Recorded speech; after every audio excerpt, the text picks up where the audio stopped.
la casa de Rosa. La casa de la tía Rosa era muy oscura.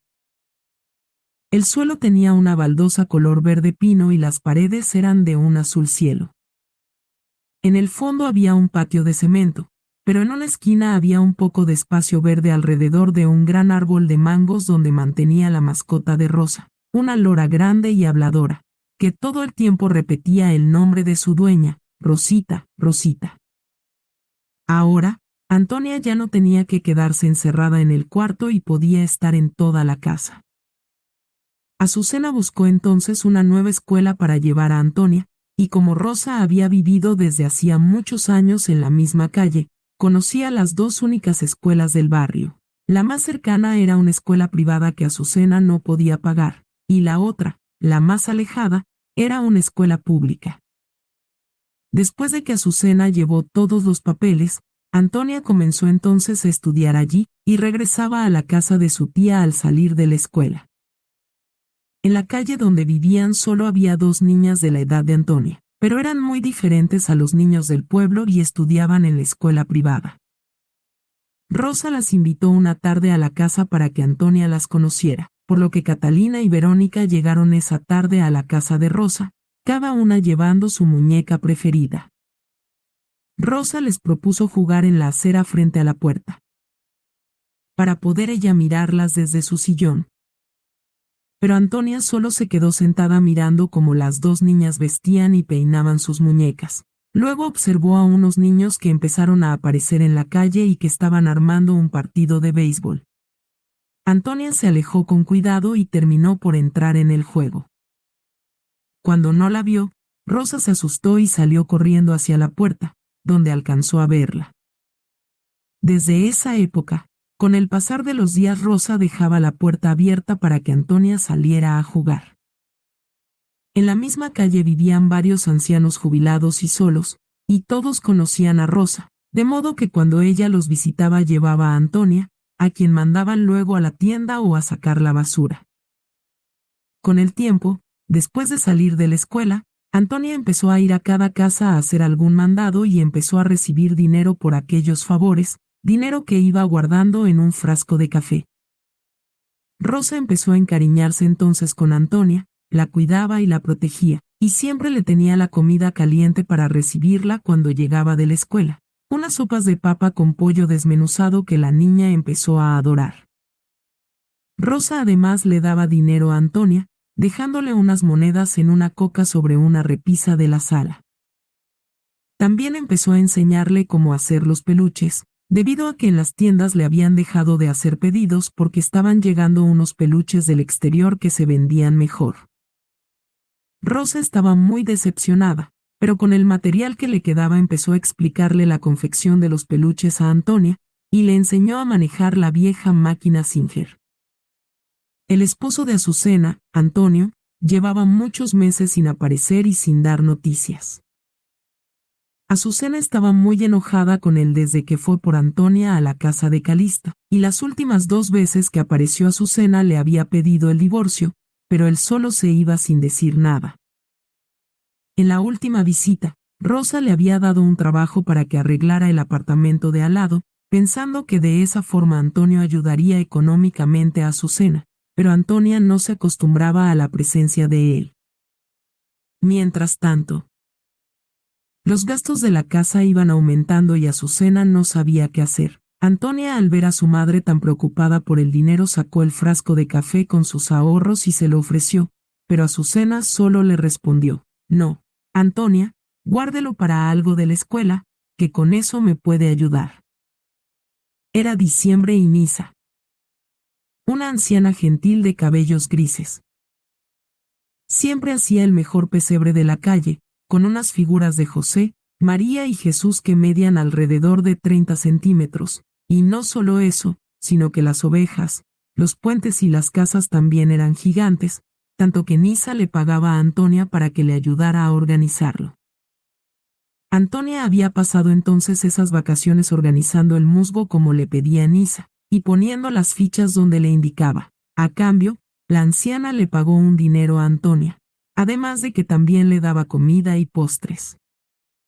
Después de días de trabajar, El pesebre estuvo listo justo el día que las novenas empezaban. Antonia quería ir con Azucena esa noche, y había pensado en comprar las maracas con algo de lo que tenía ahorrado. El frasco con el dinero siempre estaba al lado de sus cuadernos de escuela, pero cuando Antonia lo tomó para sacar el dinero, encontró que el frasco estaba vacío. Antonia salió corriendo entonces para donde su tía. Tía, tía. Mi frasco de los ahorros está vacío. Gritaba Antonia con el frasco en la mano. Rosa estaba confundida. ¿No será que Azucena tomó el dinero prestado? Le dijo sin entender qué pasaba, ¿o será que ese es otro frasco de café? No, tía, este es el frasco. Gritó Antonia. Silencio, Antonia. No grite, que su primo está dormido, le dijo Rosa. Hablaba de Fermín, el hijo de Rocío que dormía de día y trabajaba de noche. Pero Fermín escuchó a la tía Rosa y dijo: Tranquila tía, que estoy despierto. Y salió del cuarto bañado y perfumado. Era un joven alto y fornido, y siempre era muy amable con Antonia y Azucena.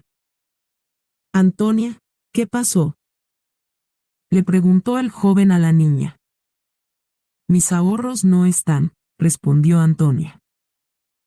Tía, es la primera vez que la niña dice algo así, y aquí nunca se pierde nada. La única persona diferente que ha estado aquí es el esposo de mi tía Azucena. Antonia quedó petrificada con lo que estaba escuchando, y recordó que cuando le ofreció el dinero a su madre, Antonio estaba presente. Su papá está en el apartamento de al lado, lo está pintando. Pregúntele a ver si él sabe algo, le dijo Rosa a Antonia. Antonia salió corriendo para el apartamento, y al entrar, el golpe de olor a pintura la golpeó. Antonia, cuidado con las paredes que están recién pintadas, gritó Antonio desde el fondo del apartamento, al ver entrar a la niña. Papá, ¿usted tomó el dinero que yo tenía en este frasco? Preguntó Antonia sin temor alguno. Yo no, ¿para qué? Le dijo Antonio, contestándole inmediatamente. Pero Antonia sintió algo muy en el fondo, y supo que su padre le estaba mintiendo. La niña volvió entonces cabizbaja donde su tía, y al entrar escuchó como Fermín le decía a su tía: Eso fue ese desgraciado que le robó la plata a la niña, es que si mi tía me lo pide yo mato ese perro. No, mijo, ¿cómo va a hacer eso? ¿Usted cómo habla así, mijo? Le respondió Rosa. Ay, tía, ese es mi trabajo y me pagan bien, y yo por mi tía y esa niña lo hago hasta gratis, respondió el joven. Deje de hablar bobadas, mijo, dijo Rosa, mientras vio a Antonia correr llorando hacia el cuarto. Antonia buscó por todo el cuarto, queriendo encontrar el frasco con el dinero, porque tenía la esperanza de que su tía tuviera razón y ese no fuera el frasco, pero después de mover todo no encontró nada. Decepcionada, se recostó y se quedó dormida, pero una discusión entre Azucena y Antonio la despertó. ¿Cómo así? ¿Usted con qué derecho le quita los ahorros a Antonia? Le reprochaba Azucena a Antonio. No tenía para los cigarrillos, y aquí no había café, yo después se los devuelvo, le contestó Antonio con tono alto, casi gritándole a Azucena. Si ve, papá. Fue usted, yo lo sabía, le dijo a Antonia mientras el hombre atravesaba rápidamente la puerta y desaparecía. Antonia, vamos a la novena de doña Nisa. Ma, ¿y mi papá por qué me robó? Tranquila, Antonia, que vamos a llegar tarde y yo quiero ver cómo te quedó el pesebre, con su papá no se puede. Al llegar a la casa de Nisa, los ojos hinchados de Antonia no le permitieron ver la cara de asombro de las personas al ver el pesebre, pero la señora Nisa se acercó a ellas y les dijo: Muchos me han felicitado, Antonia, me dicen que este año el pesebre me quedó más bonito que los años anteriores. Por supuesto, Yo dije que habías sido tú la artista, y la gente no lo podía creer. Antonia escuchaba a la señora Nisa, pero su rostro no mostraba felicidad. La niña seguía muy triste, y más al saber que el producto de su trabajo se lo había quitado su padre. Cuando empezaron los villancicos y los niños hacían sonar sus maracas, Antonia miró a su mamá. Vamos, sí, le dijo Antonia a su madre. Azucena vio el rostro de súplica de su hija, y decidió en silencio salir del lugar. Rosa las vio llegar, esperó a que Antonia se acostara, y luego llamó a Azucena. Azucena, ¿a usted qué le está pasando? Antonio de verdad no sirve para nada, mire cómo le robó a la niña, y si usted sigue con ese señor, la verdad, creo que es mejor que salgan de aquí, porque hoy me dijo Fermín que es capaz de matarlo, y yo creo que él sí es capaz de hacerlo. Rosa imaginó que con decirle que tenía que irse de la casa si no se separaba de Antonio, Azucena aceptaría y lo dejaría. Lo que Rosa no sabía era que ya en varias ocasiones Azucena le había pedido el divorcio a Antonio, pero éste no se lo había dado. Por esos días, y en silencio, Azucena había iniciado el papeleo para acceder a una de las casas para personas pobres que recibían beneficios del Estado. Por eso, al escuchar lo que le decía Rosa, no lo tomó bien. Rosa, usted nos está echando, entonces nos vamos, le dijo Azucena con tono desafiante. Rosa se quedó estupefacta por lo que estaba escuchando, ya que ella pensaba que poniendo a Azucena entre la espada y la pared decidiría echar a Antonio de una vez por todas.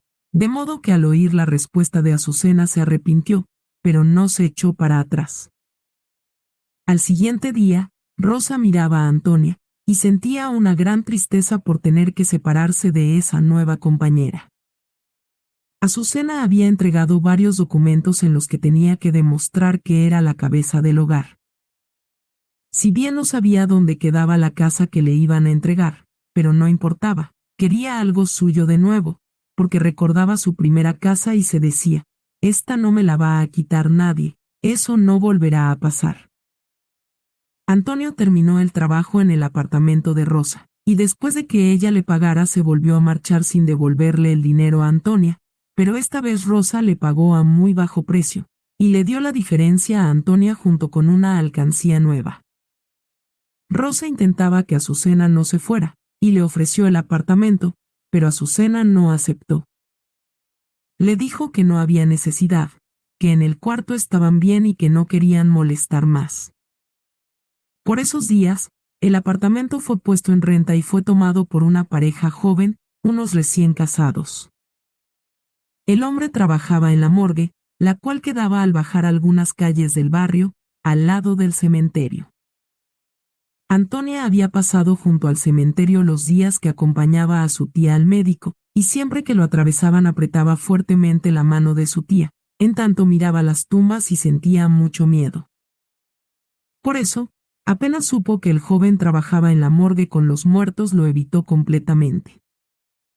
Patricia, la esposa del joven, estaba en embarazo y le daba miedo dormir sola, por eso le pidió a Azucena el favor de que le prestara a Antonia para que la acompañara por las noches. Azucena no vio ningún problema, porque desde una de las ventanas del cuarto de Azucena podía ver la puerta del apartamento. Antonia esperaba entonces a que saliera el joven para ir a acompañar a la mujer, y las dos veían televisión hasta altas horas de la noche, hasta que se quedaban dormidas en la recién comprada cama de casados de la pareja. El joven esposo llegaba a la mañana siguiente, a los pocos minutos de salir el sol, siempre con algo de comida lista que compraba en la calle, pero Antonia, al escuchar que la puerta se abría, salía rápidamente de la cama. Agradecida, Patricia le ofrecía algo de comida, cuyo olor se adentraba por la pequeña nariz de Antonia y llegaba a su estómago vacío, mientras ella intentaba imaginar qué había en la bolsa. ¿Un pollo asado? ¡Qué rico! Pensaba, pero siempre respondía lo mismo. No, gracias, tengo que organizarme para la escuela. Y salía corriendo para la casa de su tía, aunque la verdadera razón es que se imaginaba que con las mismas manos con que el joven tocaba los cadáveres iba a tocar la comida, y eso hacía que le tuviera miedo y asco a esa comida. Un viernes por la noche, Azucena le dijo a Antonia: «Mañana no tengo que trabajar y vamos a salir temprano. Por eso, apenas te despiertes te vienes para el cuarto». A Antonia le costó dormir esa noche, y solo miraba el vientre gigantesco de Patricia. Ya le habían dicho que cuando la mujer entrara en parto fuera corriendo a la casa de su tía y avisara, pero Antonia no entendía que era un parto, aunque sí había escuchado que entre más grande era el vientre más se acercaba la hora de correr.